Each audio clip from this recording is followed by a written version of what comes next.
Jai Hind all of you. Myself Nishu Bansal. I am working in Department of CSC as an assistant professor. The subject we are going to start today is the Database Management System course. This particular subject is being studied in BTech CSC 5th SEM. The code for the course is KCS 501. So let's see the first topic, that is an overview of the DBMS. These are the contents that we would be doing today. First we will look at the evolution of database system, that is how the database system evolved over a period of time, and then we will see the drawbacks of using the traditional file system. Basically initially the file system was used to store the data as compared to the database systems nowadays. Then we will see the types of databases, that is what are the different types of databases and their application in the database system. Then we will see the basic definitions of the database. Then what are the functionalities of the DBMS. Then we will look at one of the example of the database, that is a university database. Then what are the main characteristics of the database approach. Then who all can be the users of the database, from various categories of people can use the database. Then what are the advantages of using the database approach. Then we will see for what kind of applications the databases are not suitable. At last this is the point that we will look at. So first let's see the evolution of the database system. As we know, databases basically it's a collection of information that can exist over a period of time, often many years. Initially the system that was used for storing the data, people used to write on the papers. Then with the advent of the computers, people started putting their information either in the notepad or they started writing in the text form. But that was the data which was not in a structured format. And if I want to keep the data related to various events and various departments of some organization, then data should be in the structured format so that it is easily understandable and it can be kept over a long period of time and it can be updated very easily. So we have the evolution of database system. The term database, it refers to a collection of data. It's a collection of data. So we have many data which is collected together and that is managed by the DBMS. So we will see what the role of the DBMS also in this, that is the database management system. So DBMS contains information about a particular enterprise. Here when we talk about an enterprise, it is related to a certain topic we can say. So we can say it's a collection of interrelated data. That means we cannot simply add taking data from various locations and put the data into the database management system. The data should be interrelated in the sense that it should be related to some topic. For example, I want to store the data regarding the university. Then the data should be related to the students, related to the instructors in which are working in the university, related to the various courses, then fee structure of the students. So these related data should be stored in the database. Then it's a collection of, or we can say it's a set of programs to access the data. Now I want to access the data. So we should have certain in-hand programs that can be applied on that data to easily access that data. Here access basically means how we can retrieve the data, what all we can do the modifications on the data. So these all are based upon a set of programs. Then we need an environment that is both convenient and efficient to use. The environment to use the database, it should be easy, it should be efficient, it should give you the results very easily and very fast, and it should be very easy to use. So here's the basic applications nowadays where the database can be used. First if we look at, we can use the database in the banking application.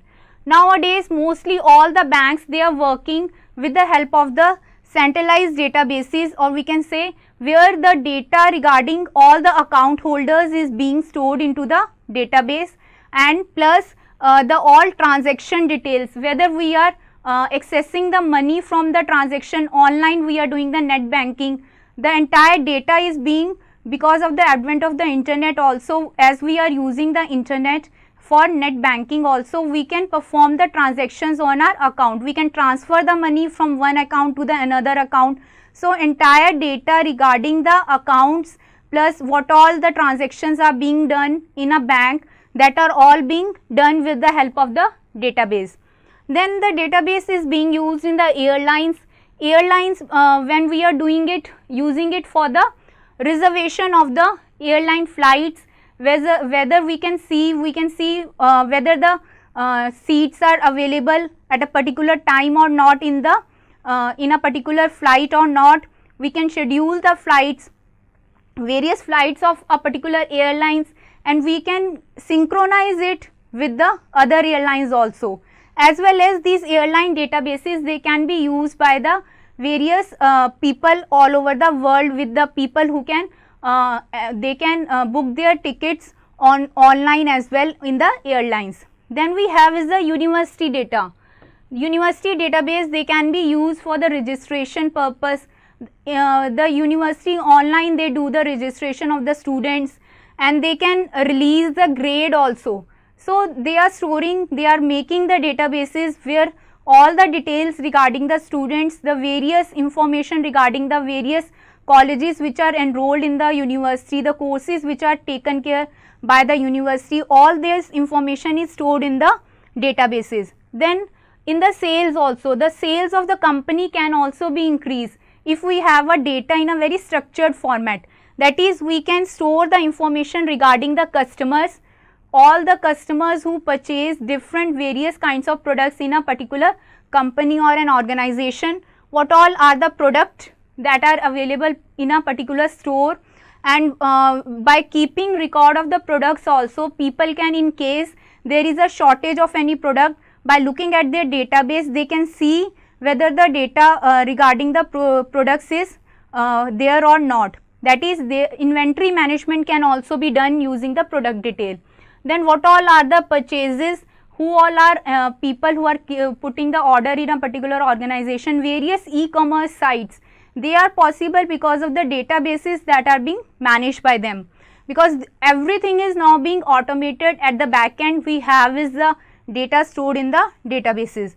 Then we have online retailers, they keep track of your orders. For say I am buying a product from Amazon and I want to keep the track where my order is now, whether it is in process or it is being delivery state or in the shipment state. So I can keep track of each order, can be kept, the tracking of the order information can also be stored in the database. Then customized information can also be provided to the customers. For say we want to create a website where all the customers, they get information which is customized according to their need. So in that case, we can keep the tracking information, that is in which order or in which day they are surfing their particular site. So their surfing pattern can be stored in the database. According to that, we can create the applications which would be providing them the customized information. So recommendation systems are also available. For say in the case of various products, what kind of products are being liked by a particular person, according to that the recommendation systems can be created. Then we can have the manufacturing also, that is starting from the production of the product to the inventory of the product till the orders and the supply chain management. These all can be tracked with the help of the databases. Then in the human resource departments also, various organizations, they do keep the data regarding the employee records, that is all the employees in their organization, they keep their salary records in that. Instead of maintaining the long registers, now we can automatically keep the data. Then what all tax deductions can be made from period to period. So these are some of the applications. There are a lot of applications where databases can be applied, but these are certain applications which we look every day in our real life scenarios. So let's see some of the drawbacks of using the file system. When we already have the file system earlier, then what's the drawback in these file systems that we have to make the databases? So the main, first of all, the disadvantage of using the file system was data redundancy and inconsistency. Okay, when we talk about data redundancy, the idea is that in the case of data redundancy, for say I have an organization, for let's say take an example of the college. In the college there is an accounts department, there is an registration department, then there is a hostel department. All the three departments, they need to keep the records about the student. Now there are multiple departments and they are keeping the record about the same entity, but still the student record would be kept individually by all the three departments. So at multiple places we have the same set of data or the same copy of data being kept at multiple locations. This is called redundancy of the data.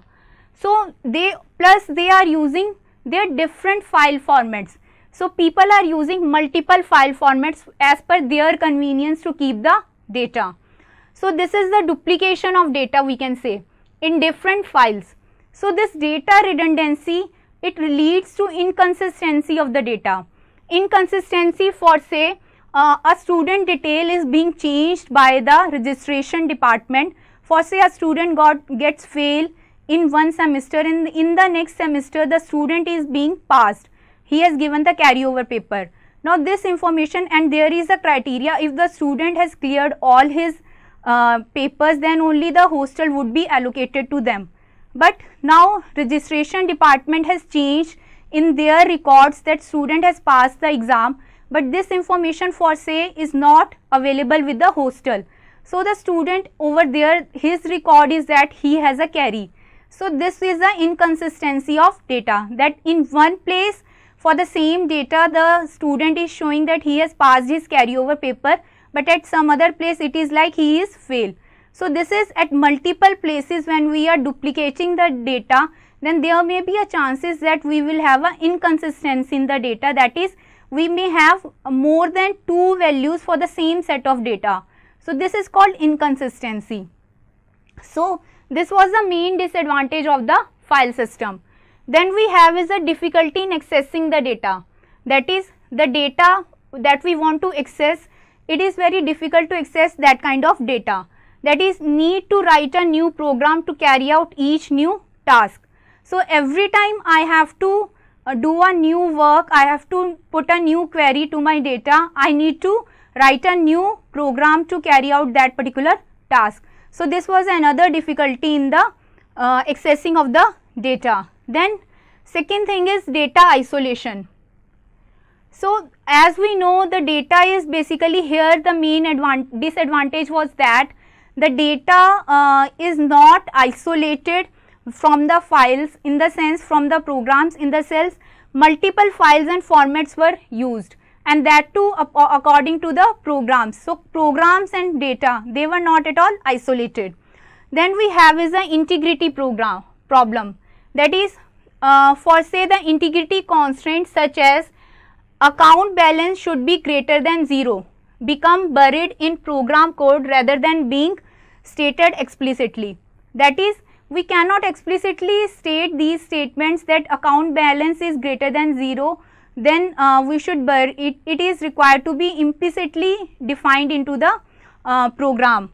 Then it is very hard to add new constraints or change the existing constraint. So the data integrity, that means the authenticity and the honesty of the data is not maintained too much in the case of file system, because as we have seen this problem also exists from the first, that is the inconsistency, that is the data that is being stored in the database in comparison to the file system. The file system data, we would always say we cannot trust every time on the data. In one department it may be having the different formats, and plus they may be having different values from the same set of data as compared to the other departments.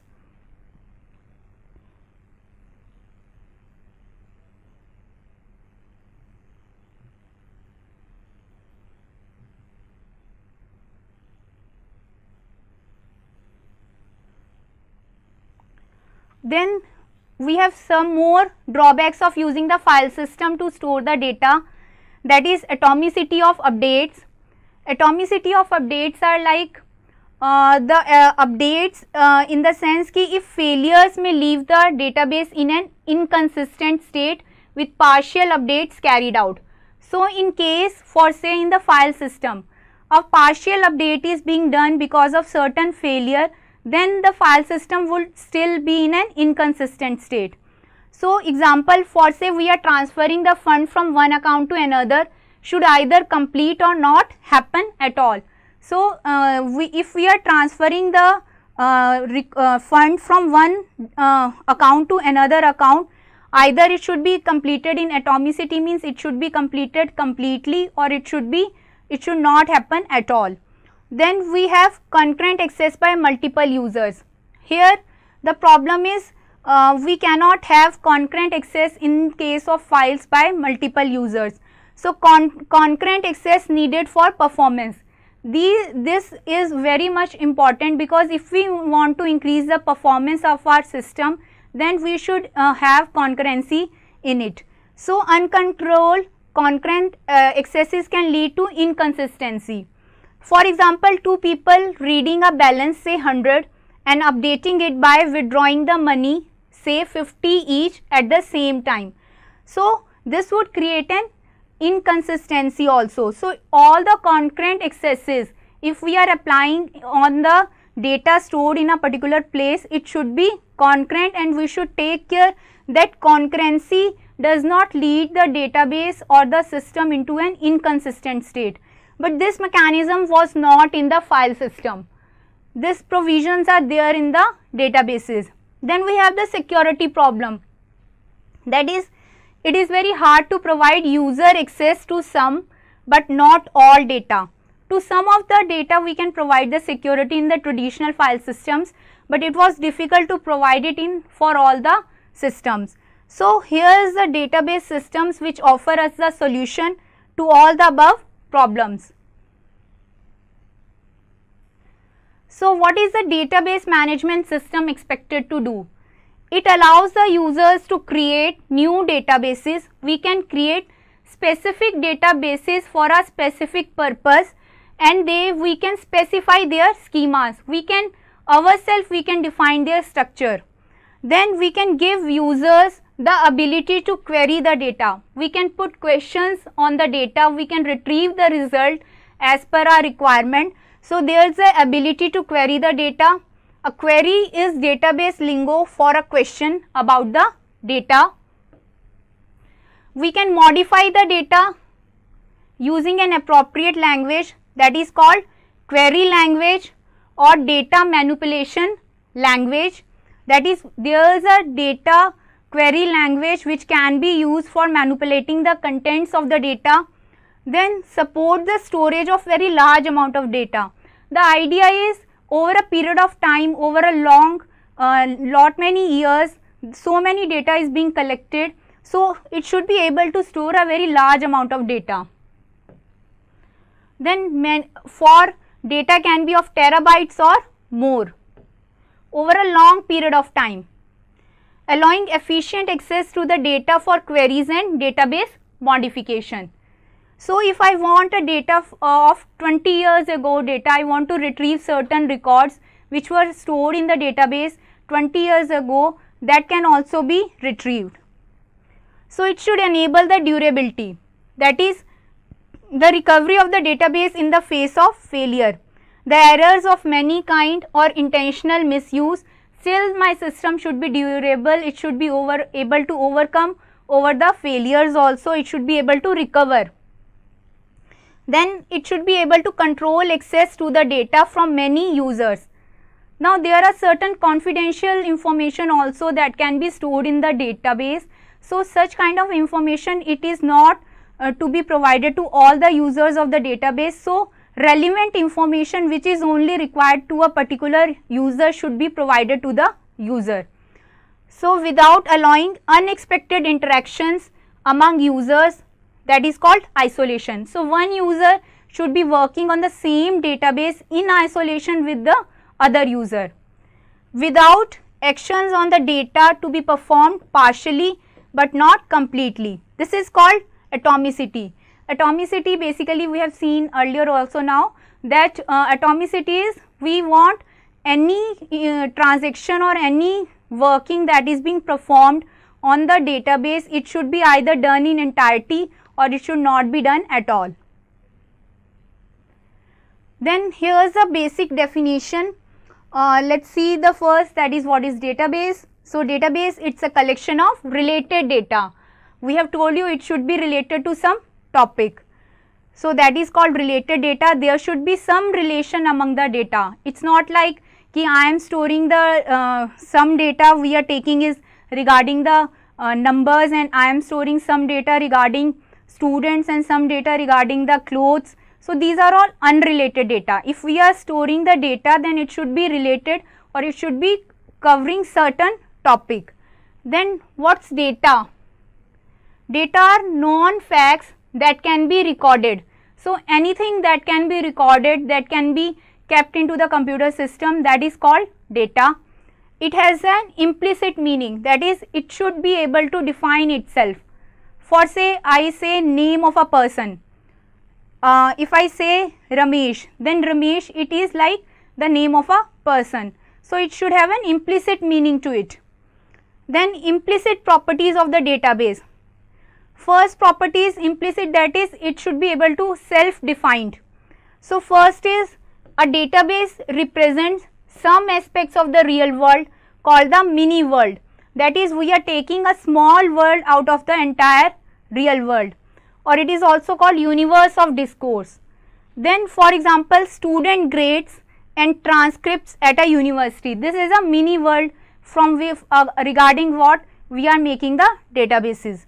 Then second is a database is logical coherent collection of data with some inherent meaning. So it's a collection of logical data which has some inherent meaning. A random assortment of data cannot be correctly be referred to as a database. Third is a database is built, designed and populated with data for a specific purpose. So there should be a specific purpose regarding what we are storing the data. It has an intended group of users. That is, there would be certain intended users that would be making use of the database, and some preconceived applications. So there is in the mind of the makers or the designers of the database for what kind of applications it would be used, in which these users are interested. So DBMS is database, we have seen, is a collection of data. So we need some help also so that we can access that data. We can make the changes, we can manage that data. For that we have is the database management system. That is, it's a software package, or we can say it's a collection of programs to facilitate the creation, how we can create the data and we can maintain a computerized database. These are some of the typical functionalities which are required to be fulfilled by the DBMS. First one, it should define a particular database in terms of its data type, structure, constraints on data to be stored in the database. That is, we should be able, the DBMS should provide us the provision so that we can define a particular database, what all the data types the data would be having, what all constraints we can put, the restrictions that we can put on the data, then what is the structure of the data. Then second is construct or load the initial database contents on a secondary storage medium. That is, we are able to construct and load physically, we can able to store the contents onto some storage medium. Then how we can manipulate the data? It should provide a certain system or the query language through which we can manipulate the data. That is, in the manipulation we have is retrieval, modification. Retrieval in the sense we are able to get the information, required information from the database. That is, querying, generating the reports. For example, I want to get the name of all the employees in my organization. This is like querying the database, and it would be providing me name of all the people working in my organization. Now at the end of the day, I want to generate reports regarding, for say in a banking system, I want to see all those transactions which are being done in a particular day. So at the end of the day, a particular manager of a particular branch can generate the reports that all the transactions which are being done today. So this is like generating the reports. This is retrieval. We are getting some information or the data out of the database. Then modification. Modification in the sense we are able to insert, delete and update to the contents. That is how we can we can enter new records into the database. We are able to delete the previous records, unwanted records from the database. Then how we can perform the updates on the database. Then accessing the database through web applications. Now second thing is I want to make certain changes in my database through internet, over the internet, through using my browser, and the database is at my work premises. Now I am sitting at my home, then I can make the changes to this database sitting at my home also.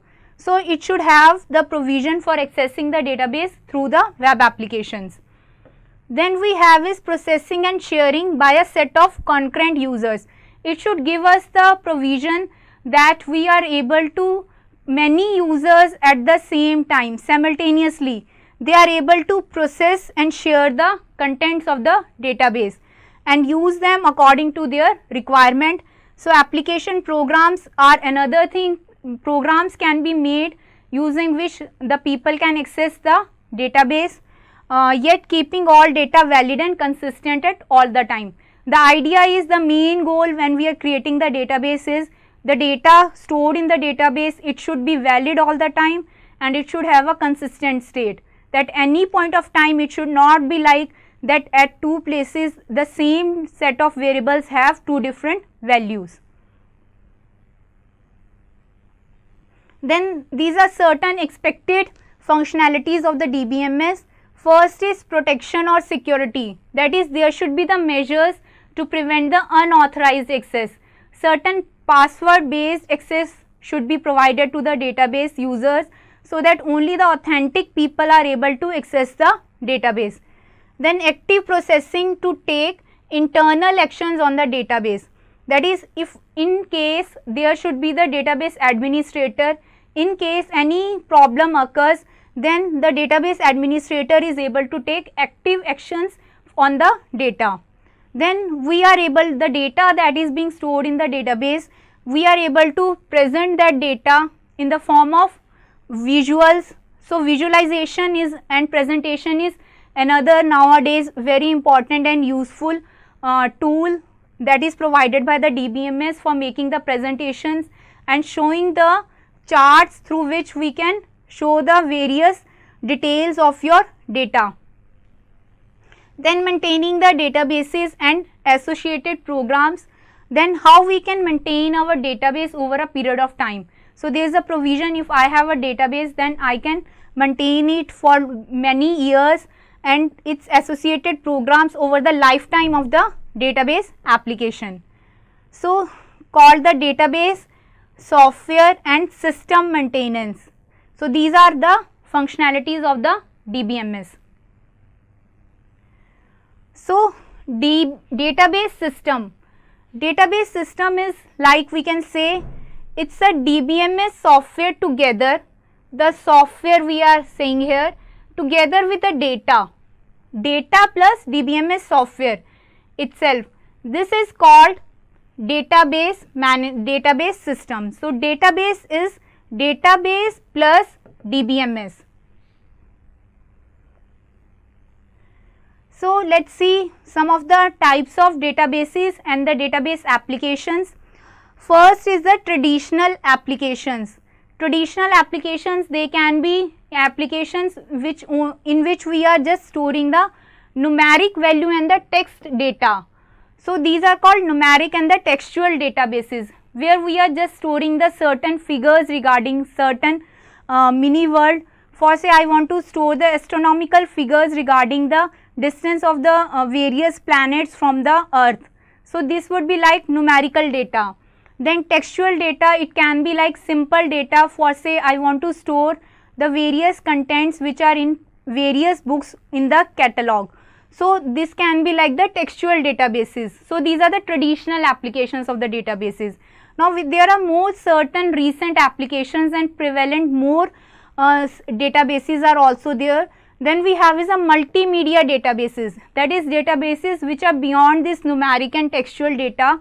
That is, if I want to store the videos, audios, then various data clips. So we have is the multimedia databases. For say the database is maintained by the people who are working online, the various audio clips that are being stored in the online music stores. So they keep the multimedia databases. Then we have is a geographical information system.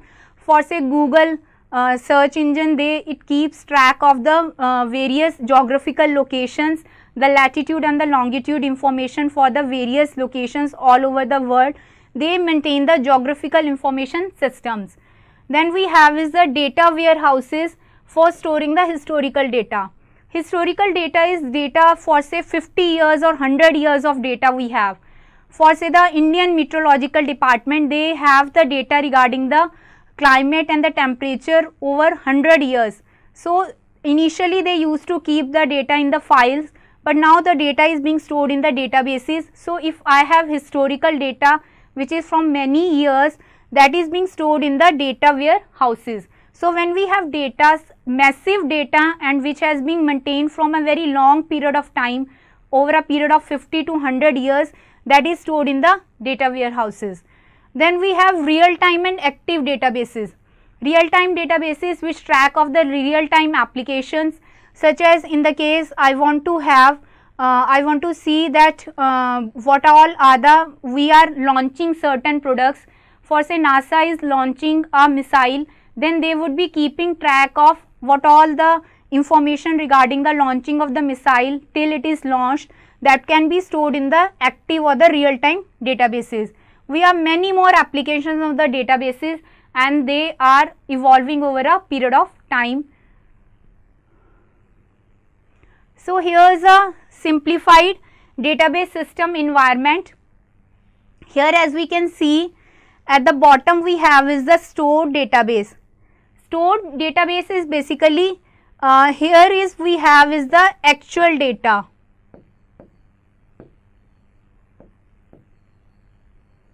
Which is specific to a information, to a particular mini world. So it is this place where we will be storing the data, and here it is the metadata, that is data about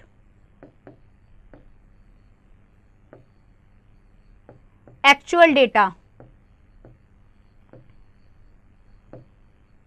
That is, we are defining the actual data. What all would be the data types for the data, how much storage space would be taken by the data, what are the constraints that we will be applying on the data, that is defined in the metadata. So this is the physical storage. So in the physical storage we have is the actual data plus the data about the data. Then at the top we have, above it is the DBMS software. DBMS software, it provides you the various, as we have seen, it provides us the softwares, or we can say a set of programs, so that the softwares are required to access the stored data. Here we can access the data, whether we are talking about the actual data or whether we are talking about the metadata. Then we have softwares to process the queries or the programs. Then further down we have the, from the above, as we can see here, we can have the application program. For say I have made a program in Java, then to access my database I can add the application program, through that I can access my database. So here first my query would go to the software which is in the DBMS. Through here I can send my data, further it would provide me the facility to access the databases. So this is the simplified database system environment. So let's talk about a simple example regarding the database with a conceptual data model, that is, it would be explaining us what all the constant capacity that would be required conceptually, that is, which is meaningful to a particular layman also. So in this mini world we have taken the example of university. Here the entities, or we can say what all information regarding what people we would be storing the data. We would be storing the data regarding the students, courses, then sections of the courses, then academic departments, then the instructors. These are some of the entities regarding which we will be storing the data in the university.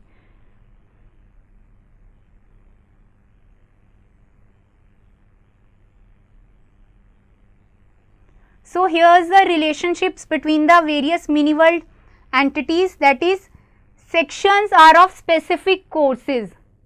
For say the second year students, we have sections CSE 1, CSE 2, CSE 3, then CS1. So they are studying certain courses. So they all are taking up some specific courses.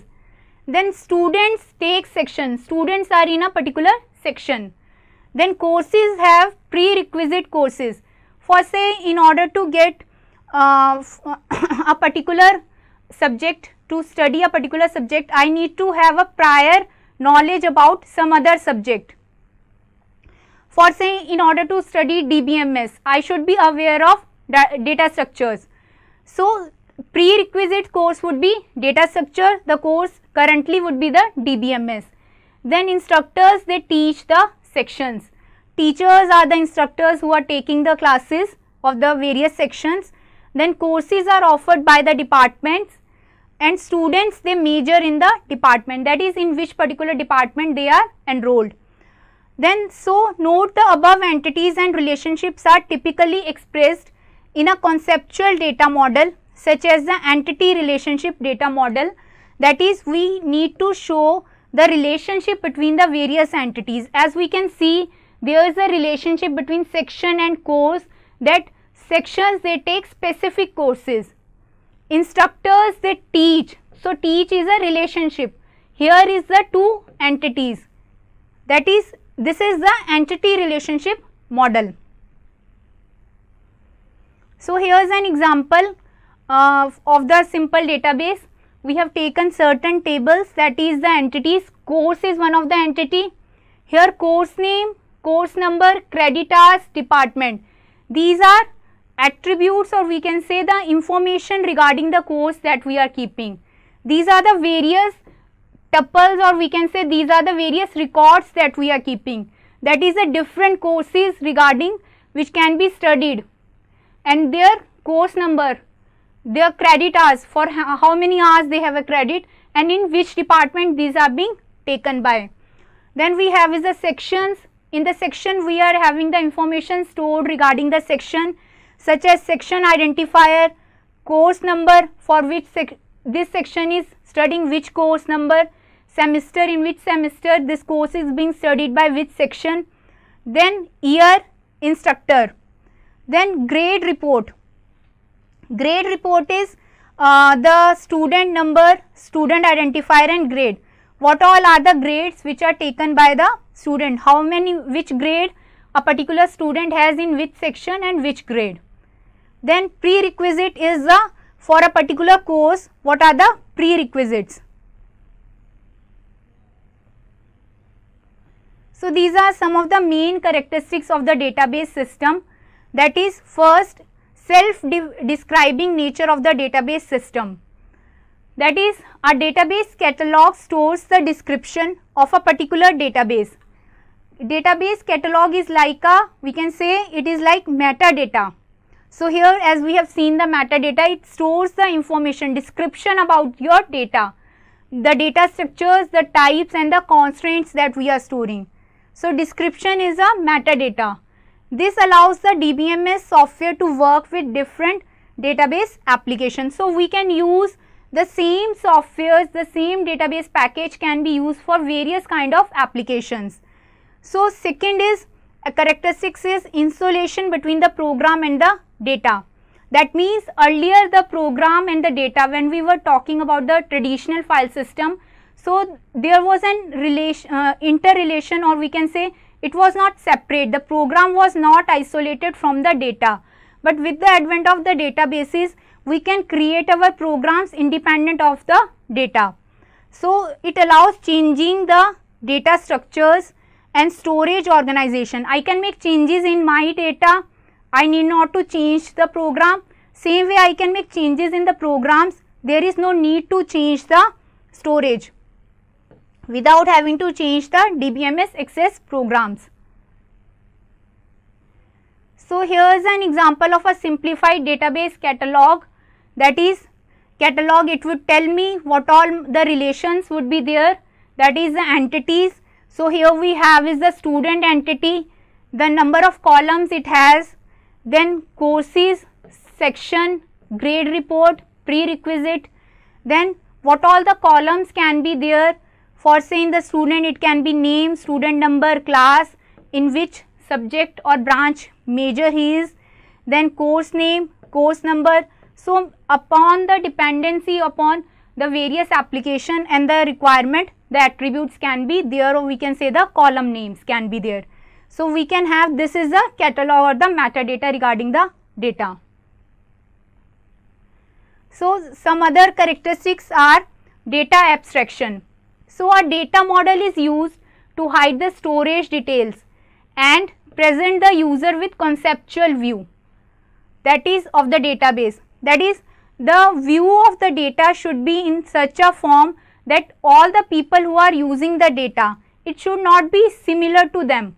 In the sense, if for say there is an HR department in the in any organization, then the HR department, they should be able to look at the salary details of the employee also. But if for say there is an other department in the same organization, for say there is a department which are keeping the record of the dependents of all the employees, then they need not to know anything about regarding the salary details. So the salary details should be visible to the HR department or the CEO of the company. So certain details can be hidden from particular users, or it can be visible to certain users. Depending upon the users, the information can be provided. This is called data abstraction. Then the support of for multiple views of the data. That is, each user may see a different view of the data base which describes only the data of interest to that particular user. So view, we can say view is also a very important tool that is being used in the database. It is a subset of database, we can say, or it may contain virtual data that is derived from the database, but it is not explicitly stored. That is, we can, from the original data that is being stored, only a small portion of the data can be made viewable to the people. Then other characteristics are sharing of data and the multi-user transaction processing. That is, in the for say application of banking, multiple transactions, people would be sharing the same set of data. So in that case, it should have a provision of concurrent users. That is, same application is being used by many users simultaneously to retrieve from and to update the database. Concurrency control within the DBMS guarantees that each transaction is correctly executed or aborted. Recovery subsystem, it ensures each completed transaction has its effect permanently recorded in the database. So for that we have is the online transaction processing.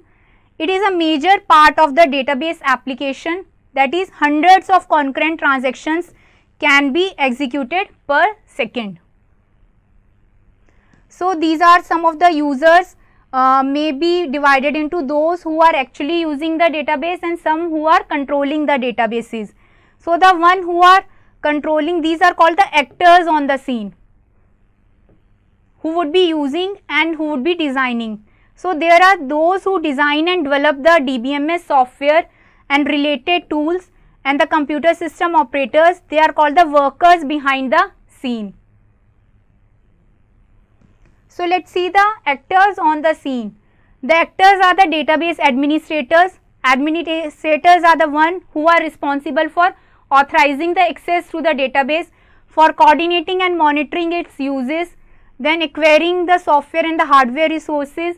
Designers are one who would be defining the content, who would be designing the overall lay of the database, that is the structure, the constraints and the functions, what all transactions can be applied on the database, and they talk with the end users and understand their needs.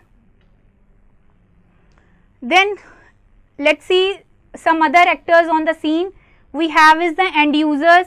These are the one who would be querying the data for and generating the reports. They can be casual users who would be accessing the database occasionally when needed. They can be naive or parametric users, that is they make up a large section of the end user population. For say the one who are bank tellers and the reservation clerks, these are the naive or the parametric users. They make use of the canned transactions as they are not aware of how to program. So ready-made instructions or the functions would be provided.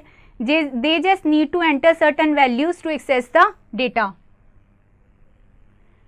Then we have is the sophisticated and the standalone system users. Sophisticated are the one business analyst, scientist, the engineers which are familiar with the system capabilities. So they may use it for the work closely related with the stored databases.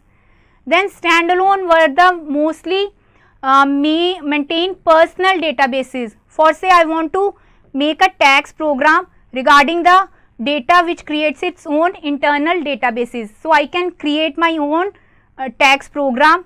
I can have a address book database also. So advantages are, as we know, it overcomes the redundancy, it restricts the unauthorized access. So there is a persistent storage of the programs, objects as in the object oriented DBMS. They provides the structured storage. Indexes can be used for efficiently querying the data. So here is more advantages, that is they are providing us the backup and the recovery services. They are providing us multiple interfaces. Then we can represent complex relationships among the data. Then it allows us to enforce the integrity constraints on the database, that is actual data should be remained in the database. We can draw the inferences and actions from the stored data using deductive and the active rules. We can get more information from the data. So additional implication, we can enforce the standards also, that how should be the metadata defined, what should be the web page layout. Then we can reduce the application development time also, that is incremental time to add new applications can be reduced. So additional implications of using databases, there is a flexibility to change the data structure, that is data structure may evolve as new requirements are defined. So up to date information is available. Every time I am accessing a airlines reservation system online, I would be getting new information, hotel, car reservations, economics or scale. So wasteful overlap of resources and personals can be avoided by consolidating the data and applications across the departments. So some of the historical developments are, early databases we have is the hierarchical and the network models.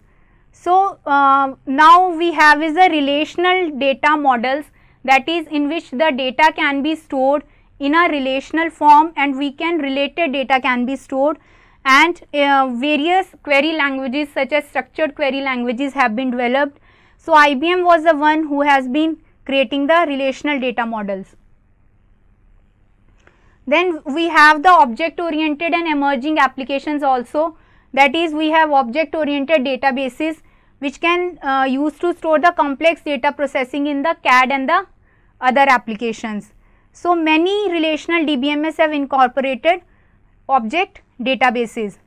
Then extended relational systems add further functionality, that is we can have multimedia data, XML and other data types.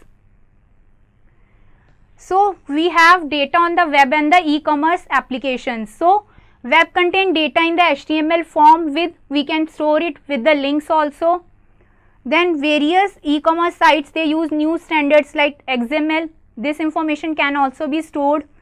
We can have script programming languages at the back end. We can make use of the databases such as in the PHP and the JavaScript which are popular nowadays. So also database updates through the web pages. So these are new areas in which DBMS can be used for the scientific applications, in the applications which are made using XML, for the image storage and maintenance, then in the audio and video data management, various data warehousing applications and data mining, in the spatial data management, time series based data can also be stored. For say I want to keep a sequence of videos, so that is a time series based data. So where we cannot use the databases, here are certain areas where we need not to use the database, where it is very costly to use the DBMS.